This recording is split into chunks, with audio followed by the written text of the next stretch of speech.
आप सभी लोग जानते हैं लोकसभा में जो 3 नए बिल पेश हुए थे, वो तीनों बिल लोकसभा में पास हो गए, यानी उन पर मुहर लग गई।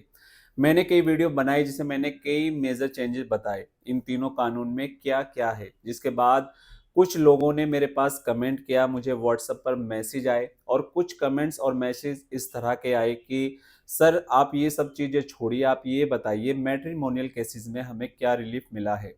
सेक्शन 498 ए, सेक्शन 125 सीआरपीसी और डिवोर्स केस और चाइल्ड कस्टडी और सेक्शन 125 सीआरपीसी मेंटेनेंस केसेस में इन तीनों कानून में क्या हमको रिलीफ मिलेगा? क्या ये सब चीजें वहां भी एप्लीकेबल होगी? तो दोस्तों आज की ये स्पेशल वीडियो है क्योंकि लोकसभा में 3 बिलों की जो मंजूरी हुई है उसके बाद आपके मैट्रिमोनियल केस पर इसका क्या फर्क पड़ने वाला है, आज इन्हीं टॉपिक पर हम बात करेंगे। मेरा नाम है एडवोकेट आबिद। तो चलिए वीडियो शुरू करते हैं।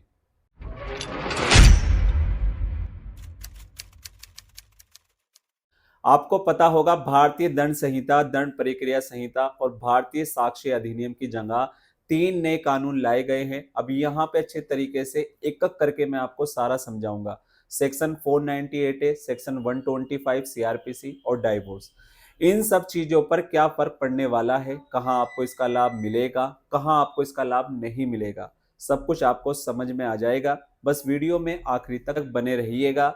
और अभी तक अगर आपने चैनल को सब्सक्राइब नहीं किया है तो फटाफट चैनल को सब्सक्राइब करके नोटिफिकेशन पर जा करके क्लिक करके, ताकि चैनल पर आने वाली सभी वीडियो की जानकारी आपको मिल सके। सबसे पहले हम 498 आईपीसी की बात करते हैं। सेक्शन 498 आईपीसी और इसमें और भी संबंधित धाराएं लगी हुई होती हैं। आईपीसी मतलब इंडियन पेनल कोड, और ये जो लॉ है आईपीसी ये अब रिप्लेस हो रहा है बीएनएस यानी भारतीय न्याय संहिता, जो डेफिनेटली अब जो नया कानून है उसके जो प्रोविजन होंगे उससे ये संचलित होगा। और 498 की जगह नया सेक्शन 84 होगा और उसमें आपके ऊपर एफआईआर दर्ज होगी। अब जैसा मैंने कल एक वीडियो बनाया था उसमें आपको बताया था कि अभी बहुत सारी चीजों के लिए टाइमलाइन फिक्स कर दी गई है। पुलिस की हर चीज के लिए टाइमलाइन फिक्स कर दी गई है। पुलिस को जल्दी जांच पूरी करके 90 दिन के अंदर चार्जशीट कोर्ट में देनी होगी और मजिस्ट्रेट साहब को पहली सुनवाई की तारीख से 60 दिन में चार्ज फ्रेम करने होंगे और 3 साल के अंदर अंदर पूरा मुकदमा डिसाइड करना होगा। तो पहला फायदा तो आपको ये मिल गया क्योंकि अब आपका मुकदमा ज्यादा लंबा नहीं खिंचेगा, आपको ज्यादा स्ट्रेस लेने की जरूरत नहीं होगी, आपका जो केस होगा वो जल्दी खत्म हो जाएगा। और दूसरा फायदा यह है कि पुलिस की कार्रवाई से बहुत सारे लोग संतुष्ट नहीं होते, पुलिस जांच से बहुत सारे लोग संतुष्ट नहीं होते। वहां पर ट्रांसपेरेंसी मेंटेन होगी क्योंकि पुलिस को बहुत सारी चीजों की रिपोर्ट देनी होगी, बहुत सारी चीजों की वीडियो रिकॉर्डिंग कोर्ट में सबमिट करनी होगी, तो बहुत सारी ट्रांसपेरेंसी भी आएगी। तो डेफिनेटली जिन पर झूठे मुकदमे चलते हैं 498 या अन्य कोई मामला जो क्रिमिनल धाराओं में, या कई बार दहेज हत्या का मुकदमा भी होता है, 304 बी का ऐसा मामला जिन पर झूठा चल रहा है, उन लोगों के लिए बहुत अच्छी बात है, तो उन्हें बहुत लंबा ट्रायल नहीं झेलना पड़ेगा। दूसरा, इन्वेस्टिगेशन में अगर सच्चाई निकल जाएगी तो बहुत सारी चीजें उनके पक्ष में आ जाएगी। और इन्वेस्टिगेशन अगर फेयर हो जाए और उसकी प्रॉपर वीडियो रिकॉर्डिंग हो, इस तरह की चीजें ट्रांसपेरेंसी से आ जाए तो उनको डेफिनेटली फायदा मिलने वाला है। और सीधी बात तो यह है कि जिसने कुछ किया है तो उसके मन में तो डर होगा, क्योंकि उसके लिए तो नुकसान है, क्योंकि सब कुछ ट्रांसपेरेंट होगा, मामला जल्द निपटेगा, जल्दी उसको सजा मिलेगी। लेकिन जिसने कुछ किया ही नहीं, जो बिल्कुल पूरी तरह से निर्दोष है, उसे फंसाया गया है, उसके लिए बहुत बढ़िया है। ये तो हो गए 498 के केस के बारे में। अब हम बात करते हैं सेक्शन 125 सीआरपीसी की। देखिए 125 सीआरपीसी ऑलरेडी अभी भी एक समरी ट्रायल है। समरी ट्रायल का मतलब होता है इसमें ज्यादा नहीं जाएंगे, ज्यादा स्ट्रेस नहीं करेंगे, ज्यादा बारीकी में नहीं जाएंगे, जल्दी खत्म होगा। लेकिन दोस्तों अभी 125 सीआरपीसी भी रिप्लेस हो रहा है नए बिल के द्वारा, इसकी जगह भी नया कानून सेक्शन 144 आ रहा है।